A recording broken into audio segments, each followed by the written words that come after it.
McClellan Ranch Park was named after the landowner, and this is supposed to be where De Anza came through. This plaque was dedicated much later, and it sits on a big boulder in the Monte Vista High School parking lot to commemorate De Anza coming through that area. The Bear blacksmith shop stood at the crossroads, Cupertino crossroads, in the old days. Also, the Enoch Parish tank house was moved down to McClellan Ranch. There is Blackberry Farm, and that's where Elisha Stevens' cabin was.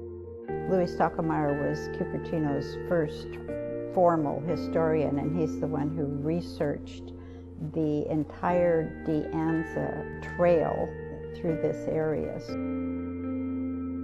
The Stevens Creek Market was started by Nellie Quinterno and Zorka Piketty in the early 1940s. And then Nellie married Gordon Beckstrom after World War II, and they ran the store for decades. The market was the last place for people to buy groceries on their way up to Stevens Creek Dam for picnics. The palm trees on Palm Avenue are very old. They're probably 140 years old, maybe 150. They were planted by John T. Doyle. John T. Doyle's 1886 four-story Las Palmas winery was marked by the double row of California fan palms off Foothill Boulevard, which Doyle planted in 1882. Currently, they are designated as protected trees. The Nathan Hall Tank House was built in the 1870s and is the last remaining structure from Nathan Hall's Victorian-style residential homestead. Nathan Hall was one of Monte Vista area's earliest settlers. The creamery, that was what it was called when I was in school back in the 50s and 60s, popular gathering spot for teenagers. Sam and Hazel Goldstone variety store, and it says oldest commercial building in Monte Vista, built in the early 1900s. Hazel Goldstone ran the variety store in the front, and Sam Goldstone's barbershop was in the back. And Paul and Eddie's, that was a grocery store, and it said Elizabeth Ingalls Grocery represents the original Monte Vista business community. The building now serves as a bar and has undergone major renovations since it was first built.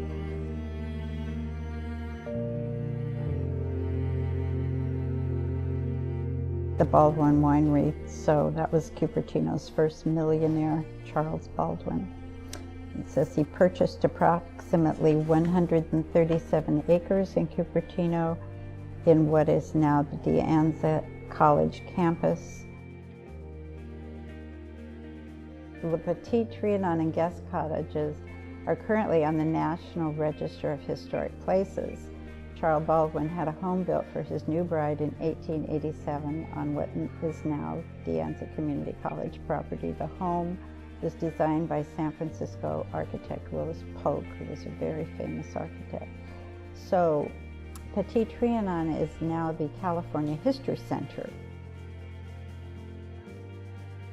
So the first church buildings were the Union Church and St. Joseph's Catholic Church.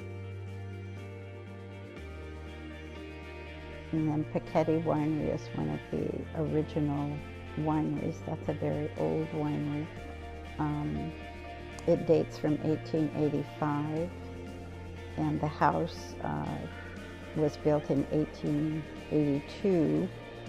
And then they built the larger residence in 1886. So the Piketty family owned it until 1976.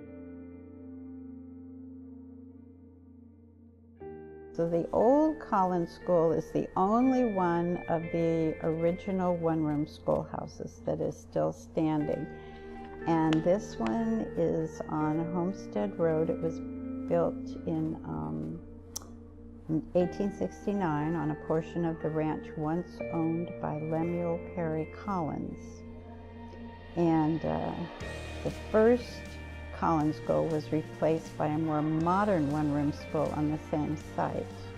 And then the Crossroads, Cupertino Crossroads, was dominated for many years by the Cali Mill, and now it has the Juniper Hotel. There's a sculpture there, and they have Cali Plaza, named after the family, because it was, the Crossroads was once the site of their blacksmith shop, the Cupertino Home Union Store, the Union Church, the Odd Fellows Hall, the West Side branch of the post office, and Cali Brothers Feed and Grain Mill, and other long-gone establishments.